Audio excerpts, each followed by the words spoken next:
Hello friends, ഞാൻ Ishan 2018 NTC സ്കോളറാണ്. അപ്പോൾ ഇന്നലെ Sahithi international and future hub for students എന്ന ഓർഗനൈസേഷൻ ഒരു NTC ഓറിയൻറ്റേഷൻ പ്രോഗ്രാം നടത്തിയിരുന്നു. അപ്പോൾ അതിൽ ഞാൻ ഒരു ടോക്ക് ചെയ്യാൻ ക്ഷണിച്ചിരുന്നു. അപ്പോഴാണ് എനിക്ക് തോന്നിയത് യൂട്യൂബിൽ ചെയ്യാമെന്നുള്ളത്. അപ്പോൾ NTCനെ പറ്റി ഒരു വീഡിയോ ചെയ്യുമ്പോൾ അതിൻ്റെ പ്രശ്നം എന്ന് വെച്ചാൽ NTCനെ പറ്റി പലർക്കും പല ലെവൽ ഓഫ് നോളജ് ആയിരിക്കും. ചിലർക്ക് NTCനെ പറ്റി ഒന്നും അറിയണ്ടാവില്ല, അതേസമയം ചിലർക്ക് NTCനെ പറ്റി സ്ട്രക്ചറിനെ പറ്റിയൊക്കെ നല്ല നോളജ് ഉണ്ടാവും. അപ്പോൾ ഈ വീഡിയോ ഞാൻ ഉദ്ദേശിക്കുന്നത് എല്ലാവർക്കും യൂസ്ഫുൾ ആണെന്നതാണ്. അതുകൊണ്ട് തന്നെ കംപ്ലീറ്റ് ആയിട്ട് എക്സ്പ്ലെയിൻ ചെയ്യുന്നുണ്ട്. അപ്പോൾ ഇതിൽ പല കാര്യങ്ങൾ ചിലപ്പോൾ നിങ്ങൾക്ക് അറിയുന്നതായിരിക്കും. അങ്ങനെയാണെങ്കിൽ നിങ്ങൾ താഴെ ഡിസ്ക്രിപ്ഷനിൽ പോയിട്ട് അവിടെ ടൈം സ്റ്റാമ്പ്സ് കൊടുത്തിട്ടുണ്ട്. അതിൽ നോക്കിയിട്ട് നിങ്ങൾക്ക് ആവശ്യമുള്ള സെക്ഷനിലോട്ട് ഡയറക്റ്റ് പോകാവുന്നതാണ്.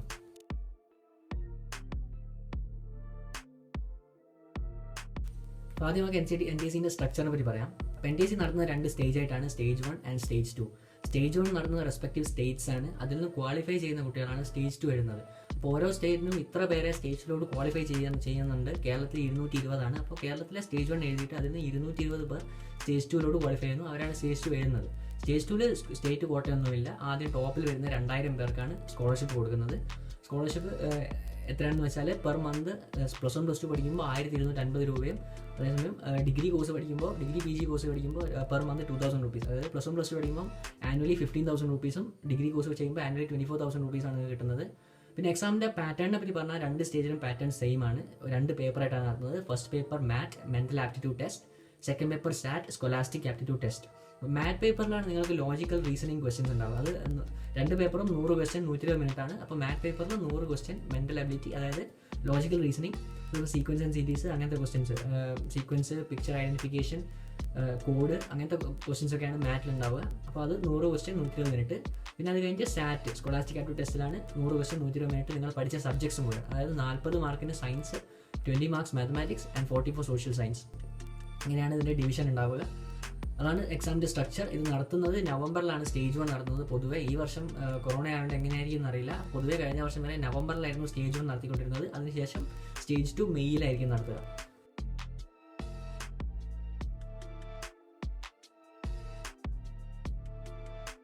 നമുക്ക് NTCൻ്റെ പ്രിപ്പറേഷനിലോട്ട് കിടക്കാം. NTC പ്രിപ്പറേഷൻ്റെ ഫസ്റ്റ് ക്വസ്റ്റ്യൻ എന്താണ് പഠിക്കേണ്ടതെന്നുള്ളത്.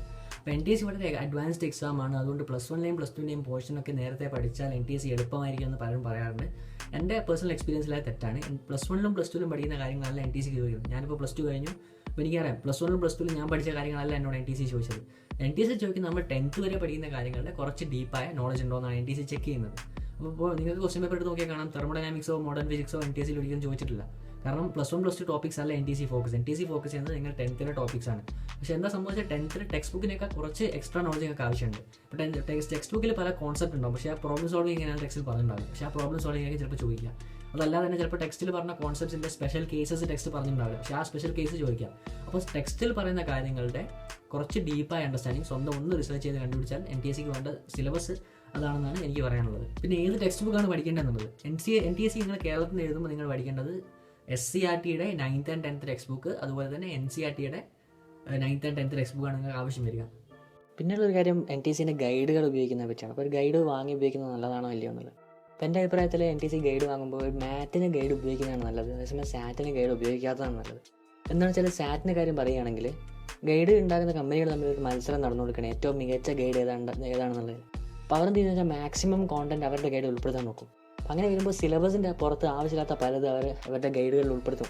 അപ്പോൾ അങ്ങനെയാകുമ്പോൾ നമ്മൾ ആവശ്യമില്ലാത്ത കാര്യങ്ങൾ പഠിച്ച് സമയം കളയുക, റിസോഴ്സ് കളയുകയൊക്കെ സംഭവിക്കും. അപ്പോൾ എൻ്റെ അഭിപ്രായത്തിൽ സാറ്റിന് ഒരു ഗൈഡ് ഉപയോഗിക്കുമ്പോഴുള്ള പ്രശ്നം അതാണ്. പക്ഷേ മാറ്റ് ആകുമ്പോൾ സിലബസ് ഇല്ലല്ലോ. അപ്പോൾ മാറ്റിന് എത്രമാത്രം നിങ്ങൾ എത്ര ടൈപ്പ് ക്വസ്റ്റ്യൻ ചെയ്യുന്നോ അത്രയും നല്ലതാണ്. അപ്പോൾ മാറ്റിൻ്റെ ഒരു സിലബസ് ഇല്ലാത്തതുകൊണ്ട് തന്നെ മാറ്റിൻ്റെ ഗൈഡ് വാങ്ങി ഉപയോഗിക്കുന്നത് നല്ലതാണ്. കാരണം ഗൈഡ് ഉണ്ടാക്കുന്ന കമ്പനികൾ പരമാവധി ഏത് ഗൈഡിലാണോ ഉള്ളത് അതാണല്ലോ ഏറ്റവും നല്ലത്. പക്ഷേ അതേസമയം സാറ്റിന് ആ അപ്രോച്ച് ശരിയാവില്ല. അപ്പോൾ മാറ്റിന് ഗൈഡ് ഉപയോഗിക്കുക, സാറ്റിന് ഗൈഡ് ഉപയോഗിക്കാതിരിക്കുക എന്നാണ് എൻ്റെ ഒരു അഡ്വൈസ്. ഇപ്പോൾ സ്റ്റേജ് 1 എക്സാം നടത്താൻ ഓരോ സ്റ്റേറ്റ്സിനും കംപ്ലീറ്റ് ഫ്രീഡം ഉണ്ട്. അപ്പോൾ അതുകൊണ്ട് തന്നെയാണ് ചില സ്റ്റേറ്റ്സ് സ്റ്റേജ് 1 നടത്തുന്നത് CBSE ടെക്സ്റ്റ് ബുക്ക് ബേസ്ഡ് ആണ്. ചില സ്റ്റേറ്റ്സ് സ്റ്റേജ് 1 നടത്തുന്നത് അവരുടെ സ്വന്തം സിലബസ് ബേസ്ഡ് ആണ്. അപ്പോൾ നമ്മുടെ കേരള സംസ്ഥാനം സ്റ്റേജ് 1 നടത്തുന്നത് നമ്മുടെ SCERT, അതായത് state syllabus text book based ആണ്.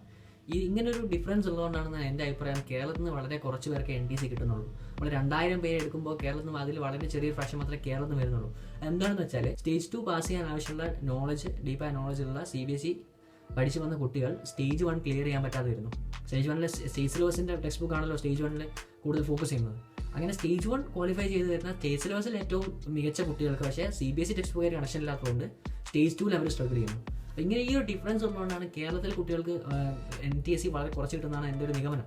അപ്പോൾ ഇത് നമുക്ക് എങ്ങനെ ഓവർകം ചെയ്യാമെന്ന് വെച്ചാൽ, ഇത് ഞാനെങ്ങനെ ഓവർകം ചെയ്തു എന്ന് പറഞ്ഞാൽ, ഞാൻ എൻ്റെ പ്രിപ്പറേഷൻ തുടങ്ങുന്ന ഏകദേശം 8th എൻഡിങ് 9th സ്റ്റാർട്ടിങ് ടൈമിലാണ്. അപ്പോൾ അങ്ങനെ ആ സമയത്ത് ഞാൻ തുടങ്ങിയപ്പോൾ ഞാൻ സ്കൂളിൽ സ്റ്റേറ്റ് സിലബസ് ടെക്സ്റ്റാണ് പഠിച്ചത്.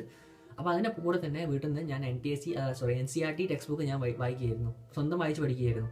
അപ്പോൾ എന്താണ്, നമ്മൾ സ്റ്റേജ് 1 റിസൾട്ട് വന്നിട്ട് നമ്മൾ സ്റ്റേജ് 2 ക്വാളിഫൈ ആയി എന്നറിഞ്ഞിട്ട് അപ്പോൾ നമുക്ക് സ്റ്റേജ് 2 വേണ്ടി പഠിച്ചു തുടങ്ങാം, NCERT ടെക്സ്റ്റ് ബുക്ക് പഠിച്ചു തുടങ്ങാമെന്ന് വിചാരിച്ചാൽ ഒരിക്കലും നമുക്ക് തീർക്കാൻ പറ്റില്ല. അപ്പോൾ നമ്മളെന്താ ചെയ്യുന്നത് വെച്ചാൽ, നമ്മൾ പ്രിപ്പറേഷൻ തുടങ്ങുമ്പോൾ തന്നെ നമ്മൾ സ്റ്റേജ് 1 അവസാനിക്കേണ്ടവരല്ല, സ്റ്റേജ് 2 ക്വാളിഫൈ ചെയ്യേണ്ടവരാണെന്നൊരു ധാരണയോടെ തന്നെ സ്റ്റേജ് 2 കൂടെയുള്ള പ്രിപ്പറേഷൻ നമുക്ക് അപ്പോഴേ തുടങ്ങേണ്ടതായിട്ടുണ്ട്. അപ്പോൾ ഞാൻ NCERT ടെക്സ്റ്റ് ബുക്സ് വാങ്ങി, എന്നിട്ട് അതിൻ്റെ കോണ്ടന്റ് ഡിവൈഡ് ചെയ്ത് നോക്കി, എത്ര ദിവസം ഉണ്ട് നോക്കി, അങ്ങനെ കോണ്ടന്റ് ഒക്കെ ഡിവൈഡ് ചെയ്ത് കവർ ചെയ്താണ് പഠിക്കുന്നത്. ഇങ്ങനെ പ്ലാൻ ചെയ്ത് പഠിക്കുന്നതാണ് ഏറ്റവും നല്ലത്. പക്ഷേ ഇങ്ങനെ ചെയ്യുന്നത് പലർക്കുള്ള പ്രശ്നം വെച്ചാൽ പ്ലാൻസ് ഫോളോ ചെയ്യാൻ പറ്റാതെ വരുന്നതാണ്. അപ്പോൾ നമ്മളൊരു പ്ലാൻ ഉണ്ടാക്കുക, ഒരു 3-4 ദിവസം കഴിയുമ്പോൾ അത് ഡ്രോപ്പായി പോകുന്നൊരു കണ്ടീഷൻ ഉണ്ട്. അപ്പോൾ നമ്മൾ വെറുതെ അതിനെപ്പറ്റി ആലോചിക്കേണ്ട ആവശ്യമില്ല, നമ്മൾ പുതിയ പ്ലാൻ ഉണ്ടാക്കുക. അപ്പോൾ കാരണം എത്ര പ്ലാൻ ഉണ്ടാക്കുന്നുള്ള പ്രശ്നമില്ലല്ലോ. അപ്പോൾ നമ്മൾ എന്താക്കുക, നമ്മൾ പ്ലാൻ ഉണ്ടാക്കുന്നു, നമ്മൾ അതിനനുസരിച്ച് പരമാവധി പോകുന്നു, always keep making new plans. അങ്ങനെയാണ് നിങ്ങൾക്ക് എളുപ്പത്തിൽ വളരെ ഒരു സ്ലോ പേസിൽ തന്നെ നിങ്ങൾക്ക് NTSC ക്വാളിഫൈ ചെയ്യാൻ പറ്റും. അതല്ലാതെ നിങ്ങൾ 10th സ്റ്റാർട്ട് ചെയ്യുമ്പോൾ NTSCനെ പറ്റി പഠിച്ചു തുടങ്ങാമെന്ന് വിചാരിച്ച് തുടങ്ങുകയാണെങ്കിൽ നിങ്ങൾക്ക് വളരെ സ്ട്രഗിൾ ചെയ്യേണ്ടി വരും. കാരണം കുറേ കോണ്ടന്റ് ഉണ്ട്, അത് തീർക്കാൻ കുറേ സമയം എടുക്കും. പിന്നെ അതിൻ്റെ കൂടെ പ്രാക്ടീസ് ഒക്കെ ചെയ്യുന്നുണ്ടെങ്കിൽ അതും കുറേ സമയം എടുക്കും. അപ്പോൾ അത് ഡിഫിക്കൽട്ടാണ്. അപ്പോൾ നിങ്ങൾ ചെയ്യാൻ പരമാവധി വേഗം നേരത്തെ തുടങ്ങുക. ഏറ്റവും നല്ലത് എനിക്ക് തോന്നുന്നത് 8th എൻഡിങ് 9th സ്റ്റാർട്ടിങ് ആ ടൈം ആയിരിക്കും. കാരണം അതിൽ നേരത്തെ ആണെങ്കിൽ നിങ്ങൾക്ക് NTSC കോൺസെപ്റ്റ്സ് മനസ്സിലാക്കാൻ ബുദ്ധിമുട്ടുണ്ടാവും. 8th മിഡിലൊക്കെ ആകുമ്പോൾ 10th കോൺസെപ്റ്റ്സ് ഒക്കെ വായിക്കാൻ ചിലപ്പോൾ മനസ്സിലാക്കാൻ ബുദ്ധിമുട്ടുണ്ടാവും. അപ്പോൾ നിങ്ങൾക്ക് അപ്പോഴേ പ്രിപ്പറേഷൻ തുടങ്ങണമെന്നുണ്ടെങ്കിൽ 2 സ്ട്രാറ്റജി ഉണ്ട്. ഒന്ന് മാത്ത് പ്രിപ്പയർ ചെയ്ത് തുടങ്ങാം, കാരണം അതിന് ഏജൊന്നും പ്രശ്നമില്ലല്ലോ. അതല്ല സാറ്റ് തന്നെ പഠിക്കണമെന്നുണ്ടെങ്കിൽ നിങ്ങൾക്ക് 8th ടോപ്പിക്സ് കുറച്ച് ഡീപ്പായിട്ട് പഠിച്ചു തുടങ്ങാവുന്നതാണ്. അത് 9th 10th ടോപ്പിക് വേണമെങ്കിൽ പറ്റുമെങ്കിൽ നിങ്ങൾക്ക് എടുക്കാം. മാനേജ് ചെയ്യാൻ ചിലപ്പോൾ ബുദ്ധിമുട്ടായിരിക്കും. അങ്ങനെയാണെങ്കിൽ നിങ്ങൾക്ക് 8th ടോപ്പിക്സ് തന്നെ ഫോക്കസ് ചെയ്ത് പഠിക്കാം, കാരണം അതിൻ്റെ ബേസിസിലാണല്ലോ പിന്നെ 9th 10th പോർഷൻ വരുന്നത്. അപ്പോൾ അതാണ് എന്ത് പഠിക്കണം എന്നതിനെപ്പറ്റി എനിക്ക് പറയാനുള്ളത്. പിന്നെ പേപ്പർ സ്പെസിഫിക് ആയിട്ടുള്ള ടിപ്സിലോട്ട് പോവുകയാണെങ്കിൽ മാത്ത് പേപ്പറാണ് ആദ്യം വരുന്നത്. മാത്ത് പേപ്പറിൽ നിങ്ങൾ ചെയ്യേണ്ടത് പ്രാക്ടീസ്, അത് മാത്രമേ ഉള്ളൂ. അപ്പോൾ മെൻ്റൽ എബിലിറ്റിയാണ് അപ്പോൾ ബുദ്ധിയാണ് നോക്കുന്നതൊക്കെ പലരും പറയും. പക്ഷേ അതങ്ങനെയല്ല. നിങ്ങൾ മാറ്റിലെ ടെസ്റ്റ് നിങ്ങൾക്ക് എത്ര പ്രാക്ടീസ് ഉണ്ടെന്നുള്ളത് മാത്രമാണ്. ഇപ്പോൾ ഞാൻ എഴുതിയപ്പോൾ എനിക്ക് മാറ്റിൽ നല്ല സ്കോർ ഉണ്ടായിരുന്നു, ഞാൻ സ്ഥിരമായിട്ട് പ്രാക്ടീസ് ചെയ്യുമായിരുന്നു. അപ്പോൾ എനിക്ക് മാറ്റിൽ 85-90 റേഞ്ചിൽ 95-90 സംതിങ് റേഞ്ചാണെന്ന് തോന്നുന്നു എൻ്റെ ഓർമ്മ. അപ്പോൾ അത്രയും നല്ല മാർക്ക് ഉണ്ടായിരുന്നു. അപ്പോൾ ഞാൻ വിചാരിച്ചത് ബുദ്ധി കൊണ്ടാണെന്നൊക്കെയാണ്. പക്ഷേ പിന്നെ ഞാൻ NTSC കഴിഞ്ഞ് അതേസമയം JEE കോച്ചിങ് തുടങ്ങി. അപ്പോൾ ഒരു 2-3 മാസം കഴിഞ്ഞ് ഒരു ക്വിസ് വന്നു. അതിൽ ഇങ്ങനത്തെ മെൻ്റൽ എബിലിറ്റി ക്വസ്റ്റ്യൻസ് വന്നപ്പോൾ എനിക്ക് ആൻസർ ചെയ്യാൻ പറ്റാതെ വന്നു. അപ്പോഴാണ് എനിക്ക് മനസ്സിലായത് ഇത് പ്രാക്ടീസിൻ്റെ ആണ്. അപ്പോൾ നിങ്ങൾ മെൻ്റൽ എബിലിറ്റി ക്വസ്റ്റ്യൻ ഇന്ന് എടുത്ത് നോക്കുമ്പോൾ ചെയ്യാൻ പറ്റുന്നില്ല, നിങ്ങൾക്ക് അതിന് പറ്റില്ല, നിങ്ങൾക്ക് ബുദ്ധിയില്ല എന്ന് വിശ്വസിക്കരുത്. നിങ്ങൾ മാക്സിമം പ്രാക്ടീസ് ചെയ്യുക. അപ്പോൾ ഇപ്പോൾ നേരത്തെ തുടങ്ങുകയാണെങ്കിൽ നിങ്ങൾക്ക് ഓരോ ദിവസവും രാവിലെ ഒരു പേപ്പറോ അല്ലെങ്കിൽ 1 മണിക്കൂർ മാറ്റ് ഒരു ക്വസ്റ്റ്യൻ പേപ്പർ ചെയ്താൽ മതി. എന്നാൽ തന്നെ നിങ്ങൾക്ക് ഈസി ആയിട്ട് കവർ ചെയ്ത് നല്ലൊരു അവഗാഹം ഉണ്ടാക്കുകയും മാറ്റ് പേപ്പർ നന്നായി സ്കോർ ചെയ്യാൻ പറ്റുകയും ചെയ്യും. മാറ്റ് പേപ്പർ ഒന്നുകൂടി പറയാൻ എക്സാമിൻ്റെ പകുതിയാണ്. അപ്പോൾ അതിന് വേണ്ടതായ ഇമ്പോർട്ടൻസ് കൊടുക്കണം.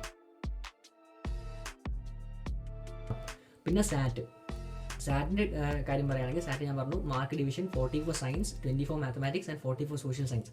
ഇതിൽ ഏറ്റവും ഇമ്പോർട്ടൻറ്റ് സോഷ്യൽ സയൻസ് ആണ്. കാരണം മാത്സും സയൻസും പോലെയല്ല, സോഷ്യൽ സയൻസ് നിങ്ങൾക്ക് ക്വസ്റ്റ്യൻ കണ്ടിട്ട് ആൻസർ അറിയെങ്കിൽ അറിയാം, ഇല്ലെങ്കിൽ ഇല്ല. അപ്പോൾ അവിടെയാണ് നിങ്ങൾക്ക് ഏറ്റവും കൂടുതൽ ടൈം ലാഭം വരാൻ പോകുന്നത്. അപ്പോൾ നിങ്ങൾക്ക് ക്വസ്റ്റ്യൻ പേപ്പർ കിട്ടിയ ഉടനെ നിങ്ങൾ സോഷ്യൽ സയൻസിൻ്റെ 40 ക്വസ്റ്റ്യൻ 20 മിനിറ്റ് അല്ലെങ്കിൽ 15 മിനിറ്റിൽ നിങ്ങൾക്ക് എഴുതി തീർക്കാൻ പറ്റിയാൽ അത്രയും സമയം നിങ്ങൾക്ക് മാത്സിനും സയൻസിനും ഡിവോട്ട് ചെയ്യാൻ പറ്റും. അപ്പോൾ അങ്ങനെ നിങ്ങൾക്ക് കുറേ സമയം കിട്ടുമ്പോൾ നിങ്ങളുടെ കോൺഫിഡൻസ് ബൂസ്റ്റ് ആവും. അങ്ങനെയാണെങ്കിൽ നിങ്ങൾക്ക് ഈ മാത്സിനും സയൻസിൻ്റെ ക്വസ്റ്റ്യൻ കുറച്ചുകൂടി ഈസി ആയിട്ട് സോൾവ് ചെയ്യാൻ പറ്റും. അതേസമയം നിങ്ങൾ ആദ്യം പോയിട്ട് മാത്സൊക്കെയാണ് ചെയ്യുന്നതെങ്കിൽ 20 ക്വസ്റ്റ്യൻ ചെയ്യാൻ ചിലപ്പോൾ നിങ്ങൾക്ക് 40 മിനിറ്റ് അല്ലെങ്കിൽ 45 മിനിറ്റ് വേണ്ടി വരും. അപ്പോൾ വെറും 20 ക്വസ്റ്റ്യൻ കഴിയുമ്പോൾ ഇത്രയും സമയം പോയല്ലോ എന്ന് പറയുമ്പോൾ നിങ്ങൾ സ്ട്രെസ്ഡ് ആവും. അതേസമയം അത് സ്ട്രെസ്ഡ് ആയാൽ പിന്നെ സയൻസും സോഷ്യൽ സയൻസും തെറ്റിക്കാനുള്ള ചാൻസും കൂടുതലാണ്. അപ്പോൾ എൻ്റെ അഭിപ്രായത്തിൽ നിങ്ങൾ ഏറ്റവും നന്നാവുക ആദ്യം തന്നെ സോഷ്യൽ സയൻസിലോട്ട് പോവുക, എന്നിട്ട് സോഷ്യൽ സയൻസ് ക്ലിയർ ആക്കുക. അപ്പോൾ അങ്ങനെ ചെയ്യണം. എന്ത് ചെയ്യണം? സോഷ്യൽ സയൻസ് അത്രയും തറവായിട്ട് പഠിക്കണം, ഇല്ലെങ്കിൽ സോഷ്യൽ സയൻസ് ചെയ്ത് കോൺഫിഡൻസ് പോകും. അതിലും വലിയ പ്രശ്നമാവും. അപ്പോൾ എന്ത് ചെയ്യുക? നിങ്ങൾ ഏറ്റവും കൂടുതൽ ഇമ്പോർട്ടൻസ് സോഷ്യൽ സയൻസിന് കൊടുക്കുക. അപ്പോൾ പലർക്കും സോഷ്യൽ സയൻസ് ഇഷ്ടമല്ല, എനിക്കിഷ്ടമല്ലായിരുന്നു അപ്പോൾ ആ സമയത്ത്. അപ്പോൾ അതുകൊണ്ട് പലരും സോഷ്യൽ സയൻസിനെ അവോയ്ഡ് ചെയ്യാൻ ചാൻസ് ഉണ്ട്. അത് ചെയ്യരുത്. സോഷ്യൽ സയൻസാണ് ഏറ്റവും ഇമ്പോർട്ടൻറ്റ്. അപ്പോൾ അതിന് മാക്സിമം പ്രയോറിറ്റി കൊടുത്ത് പഠിക്കുക. അത് കഴിഞ്ഞാൽ പിന്നെ സയൻസും മാത്സും കോൺസെപ്റ്റാണ് ഇമ്പോർട്ടൻറ്റ്. കോൺസെപ്റ്റ് കിട്ടുക, പിന്നെ നിങ്ങൾക്ക് ക്വസ്റ്റ്യൻ ചെയ്യാം. അതായത് കുറേ ക്വസ്റ്റ്യൻ ചെയ്യുന്നതിനേക്കാളും ആദ്യം കോൺസെപ്റ്റ് നന്നായി ബിൽഡ് ചെയ്യുക, അതിനുശേഷം പ്രാക്ടീസ് ക്വസ്റ്റ്യൻസ് ചെയ്യുക.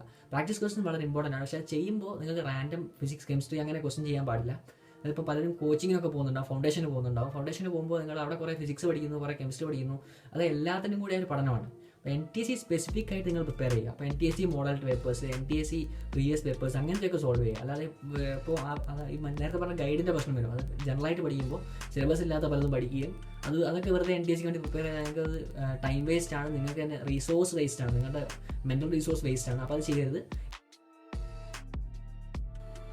അപ്പോൾ okay friends, thank you for watching. ഞാനെന്ന് പറഞ്ഞ കാര്യങ്ങളൊക്കെ നിങ്ങൾക്ക് ഉപകാരപ്രദമാണെന്ന് വിശ്വസിക്കുന്നു. അതുപോലെ തന്നെ all the best for the NTSC exam.